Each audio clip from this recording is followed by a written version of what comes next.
오늘 제2차 학술 발표회를 갖는 사단법인 가야연구원의 가야국의 진실이라는 주제로 이렇게 강의하는 것을 진심으로 축하합니다. 저는 이번이 이 본 연구원이 개설된 이후에 두 번째 참석을 했습니다. 우리 김성문 회장님께서 또 이렇게 초청해 주시고 이래서 개인적으로 정말 영광입니다.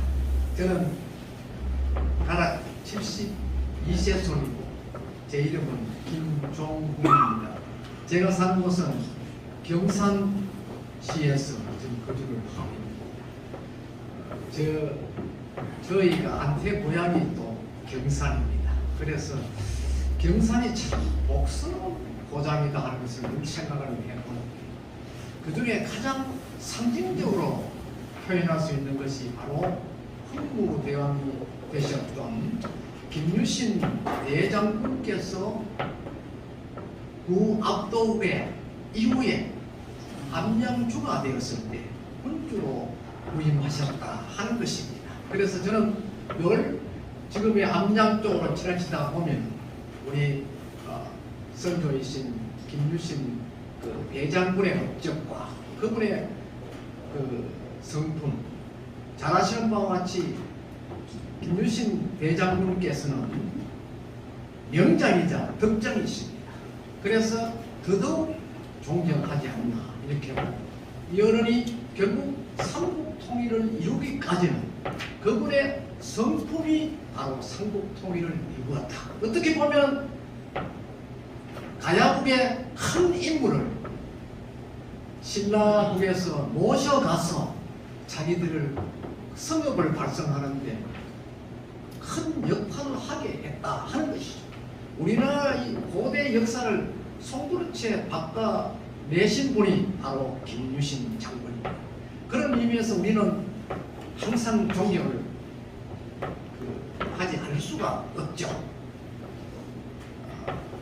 암양이라면 바로 압도국의 다음에 적은 한 주의 이름입니다만 신라가 암양을 포기할 수 없었던 것은 곧 암양이라는 그 자체가 신라의 관문이었다는 것입니다.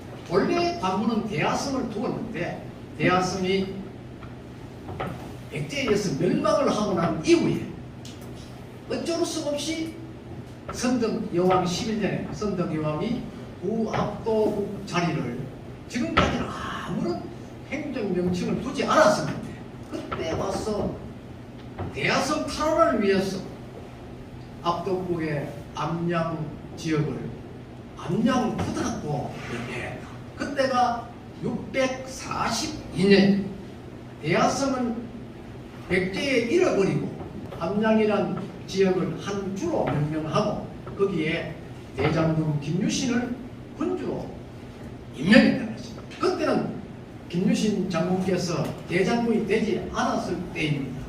그런데 거기 와서 이제 대장군으로 성찰을 하시고 도독으로 임명되었던 그런 결과론이 나옵니다만 김유신 장군이 서기 642년에 암양주의 군주로 왔을 때 삼국사기 김유신 편 3편에 보면 이렇게 적어두고 있습니다. 김유신이 암양주 군주로 부임해 올 때 이미 김부식 선생이 표현한 겁니다.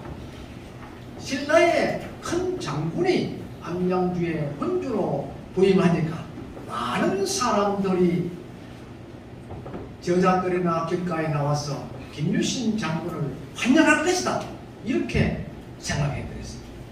막상 김유신 장군도 그런 소문을 듣고 부임을 했는데 막상 암양주에 입성을 하고 보니까 아무도 암양인들이 그를 환영해 주지 않았다는 것입니다. 그래서 김유신은 처음에는 당황을 했는데 여러 사람 같으면 당장 거기에 대한 어떤 그 인책도 하고 이렇게 하겠습니다만 김유신은 순간적으로 어떤 깨달음을 얻었다는 것입니다. 그것이 뭐냐? 하하, 이 지역 사람들은 과거의 압도국이 신라에 의해서 멸망이 되었기 때문에 아직까지 거기에 대한 어떤 원한을 가지고 있구나. 그렇다면 이 사람들을 내가 먼저 달래줘야 한다 하고 전년표를 내지 않고 그가 앞동 주민들이 몰려있는 저작거리나 또 그들이 모여서 즐기는 유흥가라든지 이런 것을 찾아다니면서 그들과 함께 어울려서 춤도 추고 노래도 부르고 또 술도 마시고 했다. 이런 일을 달포 동안 하고 나니까 스스로 암양주에 있는 청장들이 갑자기 큰 충격을 받았다는 것입니다. 그것이 뭐냐면 신라의 큰 장군이 암양주에 왔는데 어떻게 저런 졸장군을 이곳에 보냈느냐. 당장 포미팀 대야성 협천 쪽에 지금 백제가 의기양양하게 신라 금성으로 쳐들어오려고 하고 있는 중인데 어찌 신라는 저런 용맹한 장수를 암양주에 보내서 신라의 만물을 지키게 하였는가 하고 스스로 이러다가 안 되겠다. 우리가 지금이라도 의병이라도 일으켜서 우리 스스로가 이 땅을 지켜야 된다. 우리가 신라에 흡수되었을 때 그 엄청난 피해를 본 것으로 생각하면 백제가 만약 이곳을 점령하였을 때는 우리는 그보다 더 엄청난 피해를 볼 수가 있다 하고 스스로 의병을 모았다는 것입니다. 이를 멀리서 바라다본 김유신은 바로 아무런 표현을 하지 않고 선덕 여왕한테 가서 이제는 대야성을 탈환하는 여력이 있습니다 라고 이야기했습니다. 그래 어찌 그렇게 생각하느냐 하니까 드디어 암양주의 주민들이 스스로 백제를 칠 수 있는 여력이 생겼습니다. 그것은 오늘 아침까지 아무런 반응이 없던 그 암양주의 청장군들이 모두 일어나서 스스로 나라를 지키기 위해서 의병을 모으기 시작했습니다. 그들을 흡수해서 제가 정예군으로 양성을 해서 백제를 함락시키는데 그들을 정예군으로 활용하겠습니다. 이렇게 하니까 선덕 여왕께서 그 아무것도 모르고 군사 창도 하나 못 맞추는 그 무지랭이 같은 사람을 데리고 어찌 장군은 백제의 강국과 전쟁을 하려 하시오. 이 덕장인 김유신 장군이 하는 말씀입니다. 전쟁은 반드시 칼을 잘 쓰고 활을 잘 쓰고 또 용맹하다고 해서 전장에 승리하는 것은 아닙니다. 그들이 이 나라를 구하겠다는 그런 진솔한 마음에서 우러나는 어떤 결심이 가장 중요한 것인가라고 말씀합니다. 그렇게 하니까 선덕여왕께서 장군의 뜻이 그렇다면 내가 윤호한다 이렇게 했다는 것이죠. 그렇게 해서 김유신은 돌아와서 그들 앞에 처음으로 나타나서 지금까지 자기가 보름 동안 그렇게 지내왔던 여러 가지 사정을 이야기했다는 것입니다.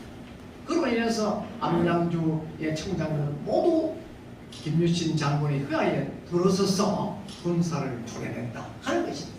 그렇게 해서 결국은 세계의 훈련장을 만들고 거기에서 훈련했던 사람들이 645년경에 대하성으로 진격을 해서 결국 대하성을 다시 되찾는데 크게 공적을 남겼다. 그래서 지금도 그 당시 김유신 장군이 휘하 장졸들에게 훈련하면서 남겼던 세 개의 연무장이 있고 또 기마장에서 말에게 물을 먹이고 목욕을 하고 지역 주민들이 내 아들 내 남편이 무사귀환할 수 있도록 기원을 하도록 하였던 그러한 그 기마 말에 귀를 씻어 주었다는 마이지라는 자그마한 저수지가 있습니다. 이 마이지도 덕장 김유신 장군께서 말에게까지도 삼국 통일의 영혼을 기원한다는 그런 뜻으로 그 이름을 지으시고 그것도 그 못이 본래는 있었던 저수지가 아닌데 인위적으로 축조했다 하는 그런 기록이 있습니다.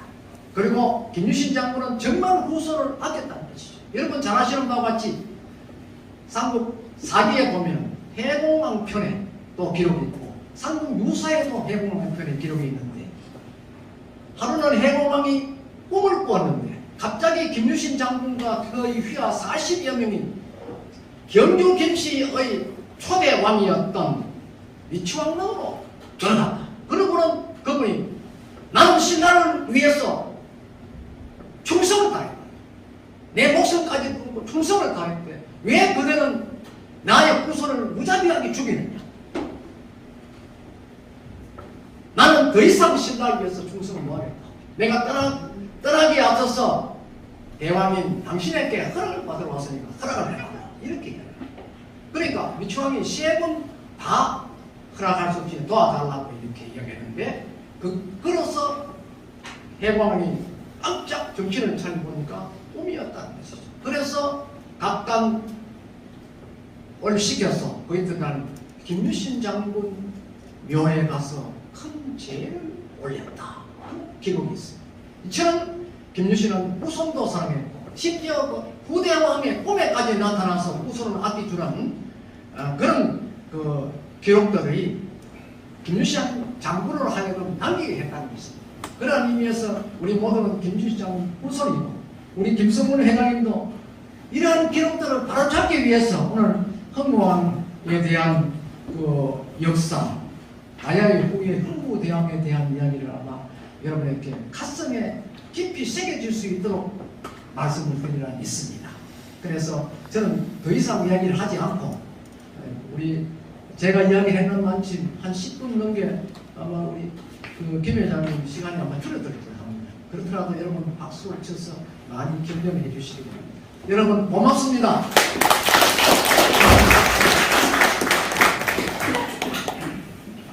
여러분 그 대단한 학식 아닙니까?